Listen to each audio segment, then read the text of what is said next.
Assalamualaikum warahmatullahi wabarakatuh.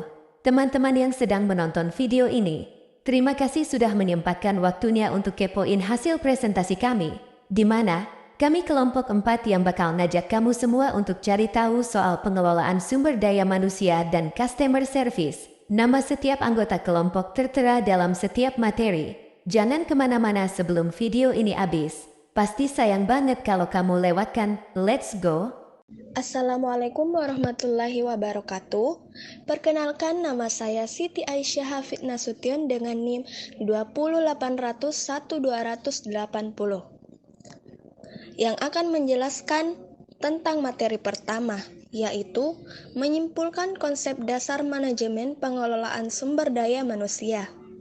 Konsep dasar manajemen pengelolaan sumber daya manusia atau yang biasa disingkat MSDM.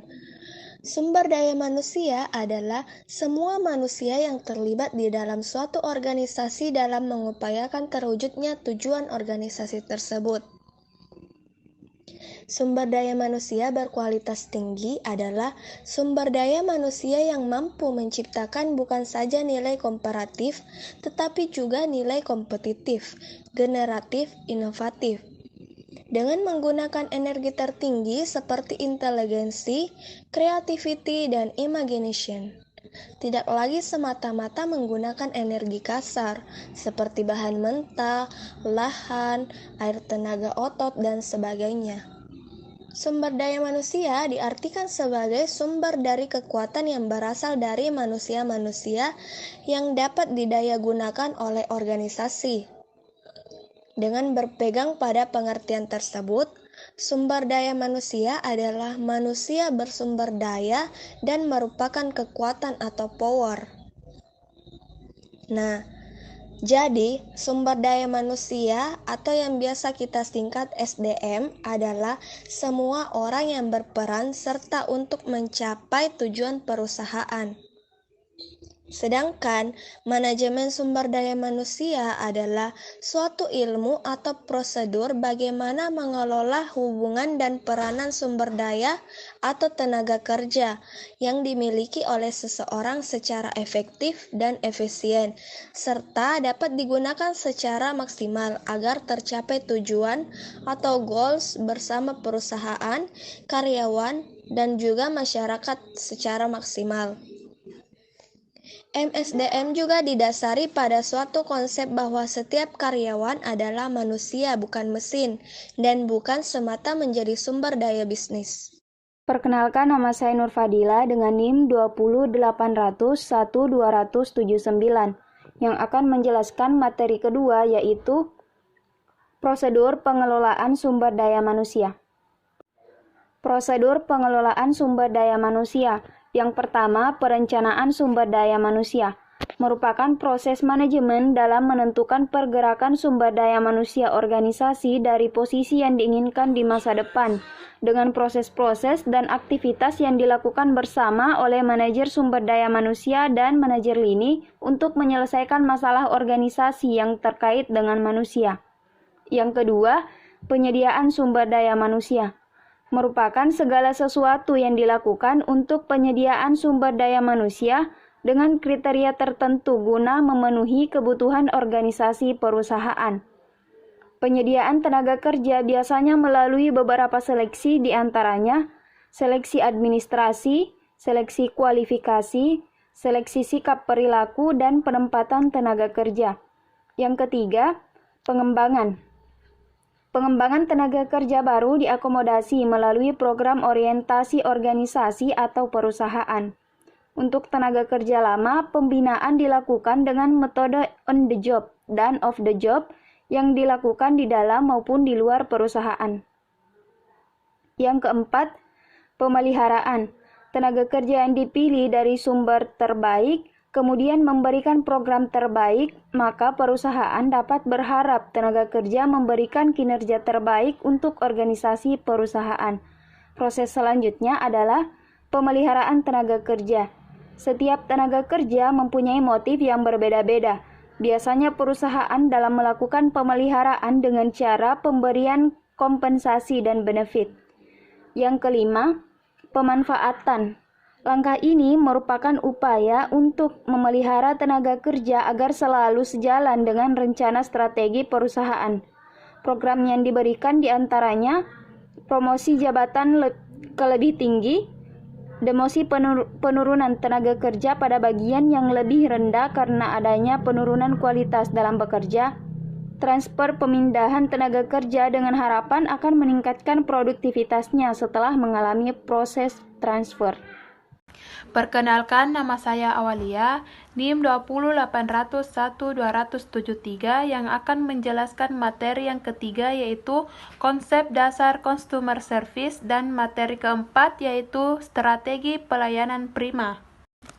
Konsep dasar customer service. Secara umum, pengertian customer service merupakan setiap kegiatan yang diperuntukkan atau ditunjukkan untuk memberikan kepuasan nasabah. Melalui pelayanan yang bermutu dapat memenuhi keinginan dan kebutuhan nasabah. Pelayanan customer service yang bermutu hanya bisa dipahami dari sudut pandang nasabah, yaitu nasabah cenderung memberikan penilaian terhadap tingkat pelayanan dari dua cara pandang. Yang pertama, mencakup sistem dan prosedur yang telah tertata guna menyampaikan produk atau layanan. Yang kedua, berhubungan dengan bagaimana menyedia pelayanan dalam menggunakan sikap, perilaku, dan kemampuan lisan dalam berinteraksi dengan pelanggan. Hakikat dari customer service atau pelayanan nasabah sendiri adalah setiap kegiatan yang dimaksud untuk memberikan kepuasan nasabah melalui pelayanan yang dapat memenuhi kebutuhan dan keinginan nasabah. Pelayanan prima adalah kemampuan maksimal seseorang dalam berhubungan dengan orang lain dalam hal pelayanan. Pelayanan prima adalah pelayanan yang terbaik yang diberikan kepada pelanggan, baik pelanggan internal maupun eksternal, berdasarkan standar dan prosedur pelayanan. Dengan kata lain, pelayanan prima merupakan suatu pelayanan yang memenuhi standar kualitas dan juga memenuhi standar suatu pelayanan yang sesuai dengan harapan dan kepuasan pelanggan atau masyarakat. Jadi, konsep dasar customer service adalah keberhasilan dalam mengembangkan dan melaksanakan pelayanan tidak terlepas dari kemampuan dalam pemilihan konsep pendekatannya. Perkenalkan, nama saya Marwa dengan NIM 20800120063.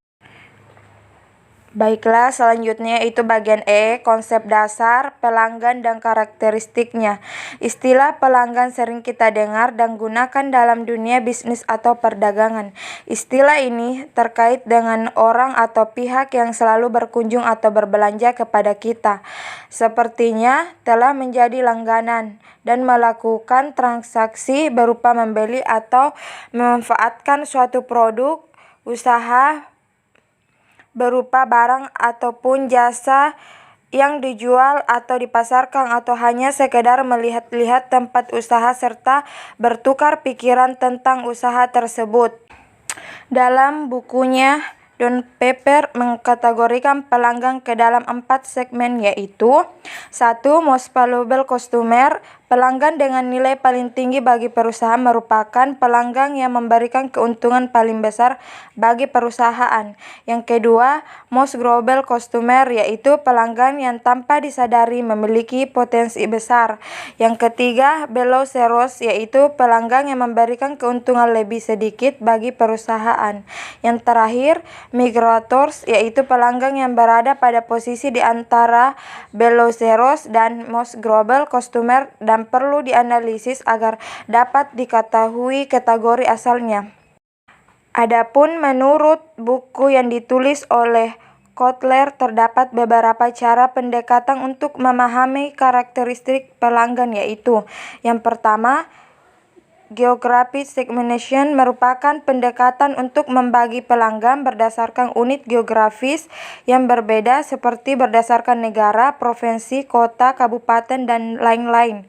Yang kedua, demographic segmentation. Pendekatan ini pelanggan dibedakan berdasarkan usia, gender, tingkat pendapatan, tingkat pendidikan, agama, status keluarga, tipe perusahaan, dan lain-lain. Yang ketiga, Physiography Segmentation, pendekatan yang membagi pelanggan berdasarkan gaya hidup, kepribadian, dan nilai yang diberikan.